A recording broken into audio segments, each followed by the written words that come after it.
Денес на социјалната мрежа Инстаграм се појави лажен профил под името Гостиварски трачеви, кој предизвика големо вознемирување меѓу корисниците. Профилот објавува фотографии од девојки, вклучувајќи малолетни лица, придружени со навредливи и дегутантни коментари за нивниот физички изглед. Родителите на засегнатите деца изразија паника и неверување поради ваквите објави. Многу јавни личности од естрадата повикаа на гасење на овој профил, апелирајќи до своите следбеници да го пријават. Пејачката Тамара Волческа беше особено гласна, бидејќи нејзината сестра беше меѓу девојките, чии фотографии беа објавени. По нејзината порака до лажниот профил, таа доби навредлив одговор во кој се истакнува нејзината поддршка кон ЛГБТ заедницата. Екипата на Hype МК дознава дека случајот е пријавен во Министерството за внатрешни работи. Екипата на Hype Македонија ја исконтактира Тамара Волческа, која ексклузивно за нас откри детали за инцидентот. Сакам прво да те прашам дали знаеш кој стои зад овој профил?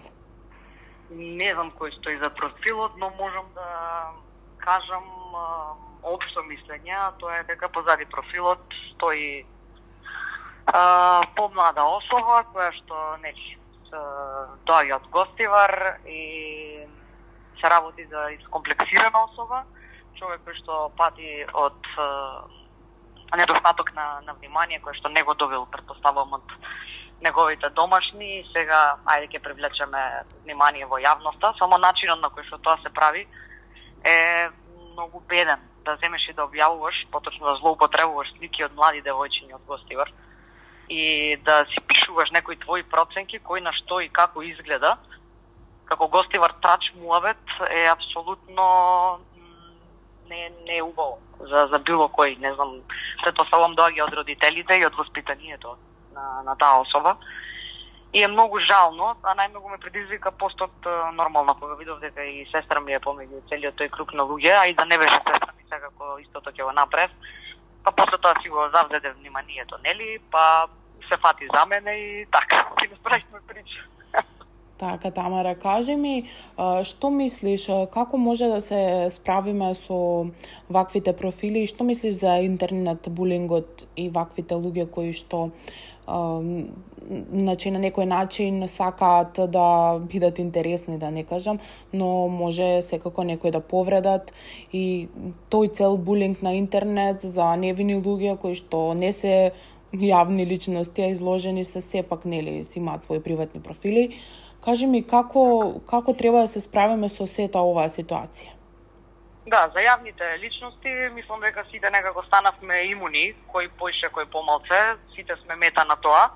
И како дел од професијата више стана, онака, не знам, секој дневно да слушнеш негативен коментар, да слушнеш навреда или било што, пошто на нашиот народ некако доста од стварите не му штимаат и кога ќе направиш некаква промена и тоа не е во ред според некој, со тој момент ние се помиривме.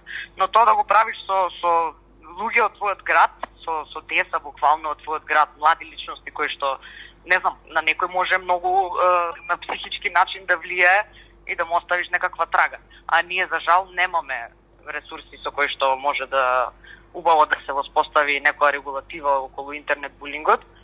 И само, не знам, би пратила апел до родители кои што одгледуваат деца, затоа што, не знам, не би можела ни да помислам да земам да отворам лажен профил и да навредувам некого или да си играм мајтап, народски кажано, со одредени лица кои што се, не знам, као непотребно нешто. Знаеме за јавните личности, ама за остатоков од луѓето као зошто некој тоа би го правил. Стварно би требало да се тргне од домашното, од сопствениот двор. Тоа би имала, не знам како да би прочела принаку. Тамара, дали се слушна ти со твојата сестра? Како она го поднесе се тоа? Да, се е окей, не е дека некого тоа нешто погоди и слично, но нормално е, пак ќе кажам, за особа која што не е од јавниот свет, е скроз надвор од таквите кругови. Јас цело време се смејам на телефон и ми е пресмешно, дури му враќав на пораки, као фала ти ми го направи денот. И стварно е така, затоа што ми беше интересно дека ми беше, сега немам време да се занимавам со тоа.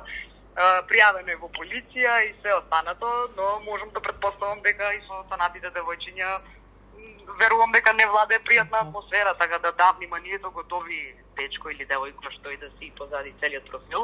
Апелирав слободно да ми пишат преку свој личен профил, па и да се чуеме, па може кафенце да испиеме, доколку имаат потреба од целосно внимание. Јас со цело срце би им го дала тој момент, но нели, ајде да се видиме како што треба.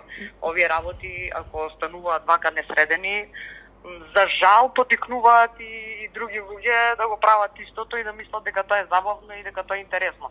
Но пак ќе кажам, постои карма. Така си пишав и на стори на Инстаграм.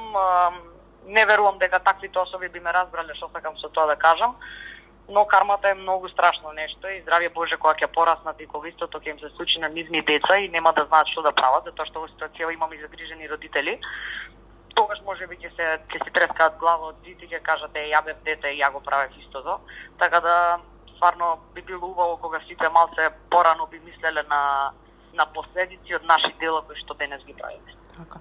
Тамара, зашто таа особа која што е анонимна проба тебе да те навреди со тоа што кажа дека ја спомна ЛГБТ заедницата? Дали ти се навредува со тоа или баш напротив? Имаш свој став? Апсолутно напротив. Ја ја поддржувам ЛГБТ заедницата и тоа не е некаква навреда, не сум навредена од тоа апсолутно. А се фати за мене, претпоставувам, за тоа што јас го почнав муабетот, сигурно не би се фатил со останатите луѓе кои што тоа го постира. Јас сум од Гостивар, моите корени се од таму, ја објавили сестра ми, во истиот опис напишали два-три збора и за мене, така да таму му бил јадецот околу целиот муабет и тоа и се случи. Не дека ми е криво за тоа што се случи, туку баш напротив. Во ред се случуваат вакви работи, за да учиме нели да испратиме некоја порака што е во ред, што не е во ред. Оке, не знам, пишуваат секакви коментари, се може да искоментираат, но пак ќе кажам, ова стварно е од да земеш и тоа да пробуваш на таков начин да промовираш некаква си трач гостиварска страна или каква и да е. Не е во ред. Така, Тамара, ти благодарам многу што прифати да ми дадеш изјава, за Хајп телевизија. Се надам дека случајот ќе биде решен што побрзо. Ќе биде на ваков или на таков начин, више е решен. Само чекаме да се кликне. Така. Поздрав, Тамара. Чао, се слушаме.